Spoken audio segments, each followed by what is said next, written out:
চীনের ৩৫ বছর বয়সী এক মানুষ, নাম মিস্টার টাইগার। গত কিছুদিন ধরে অনলাইনে ভাইরাল এই ব্যক্তি, কারণ সে এমন এক জিনিস তৈরি করেছে যার সাহসও কেউ করে না। আজ আমরা তার পাগলাময় দেখব। একসময় ছোট একটা কনস্ট্রাকশন ব্যবসা চালাতো, কিন্তু হঠাৎ করেই সে সবকিছু ছেড়ে ফিরে আসে নিজ গ্রামের বাড়িতে। আর সেখানেই নেয় এক অদ্ভুত সিদ্ধান্ত। সে আস্ত একটা পাহাড় কেটে তার ভেতরে নিজের জন্য একটা ঘর বানাবে। শুরুটা হয় খুবই সাধারণ কিছু টুল দিয়ে, একটা জ্যাক হ্যামার আর একটা ডায়মন্ড কোর ড্রিল। এই দুইটা দিয়েই সে ধীরে ধীরে শক্ত পাথর কেটে ভেতরে জায়গা তৈরি করতে শুরু করে। দিন যায়, রাত যায়, এক এক করে সময় পেরোতে থাকে। প্রায় ৬ সপ্তাহ পর, মানে ৫৫তম দিনে এসে দেখা যায় সে ইতিমধ্যেই একটা দরজা বসানোর কাজ শুরু করে দিয়েছে, আর সাথে একটা ছোট জানালাও বানাচ্ছে। বিশাল পাথরের ব্লক কাটার জন্য সে ব্যবহার করে রাউন্ড স, ড্রিল, প্লাগ আর হাতুড়ি। আর যত পাথরের টুকরো বের হয় সেগুলো সরানোর জন্য থাকে একটা সাধারণ কোদাল।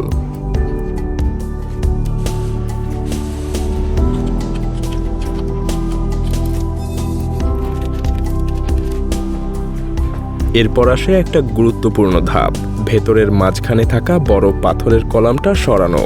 এই কাজটা সহজ না, কিন্তু ধীরে ধীরে সে সেটা কেটে ফেলে।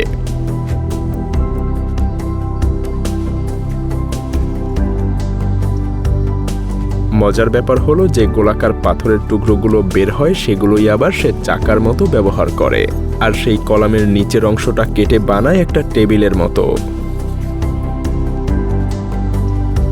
যখন ভেতরে একটু জায়গা তৈরি হয় তখন সে শুরু করে ঘরের লেআউট বানানো।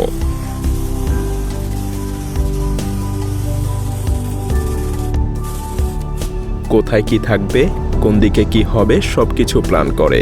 ২৫৮তম দিন পর সেই জায়গাটা দেখতে একেবারে আলাদা হয়ে যায়। পাথরের উপর স্প্রে পেইন্ট দিয়ে সে পুরো জায়গাটা ডিজাইন মার্ক করে নেয়।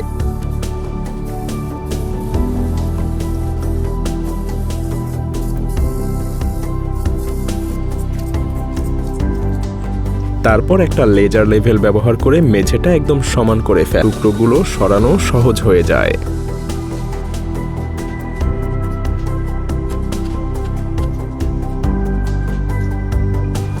জ্যাক হ্যামার চালানো কোনো সহজ কাজ না, এর জন্য লাগে অনেক শক্তি আর নিয়ন্ত্রণ।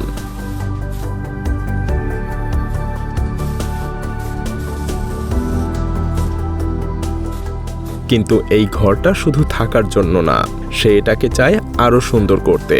তাই দেয়ালের উপর পাথর কেটে বানায় গাছের সারিয়ে যায়। প্রতিটা ইট খুব সাবধানে সে সোজা করে বসায়, যাতে পুরো দেয়ালটা একদম নিখুঁত হয়। দেয়াল শেষ হলে দরজার ফ্রেম বসায়, তারপর দরজাটা লাগিয়ে দেয়।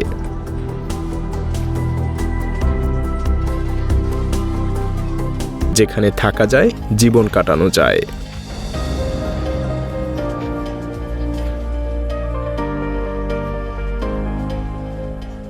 এরপর সে প্রবেশের সিঁড়িটাকেও আরো বড় করে আপগ্রেড করে। ইট আর সিমেন্ট দিয়ে বানায় বড় বড় ধাপ।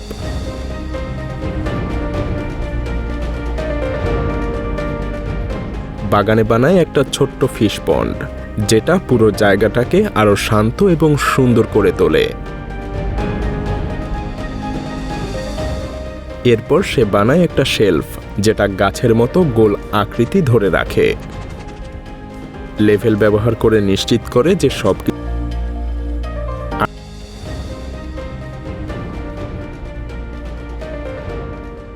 এবার সে শুরু করে রান্নাঘর বানানোর কাজ।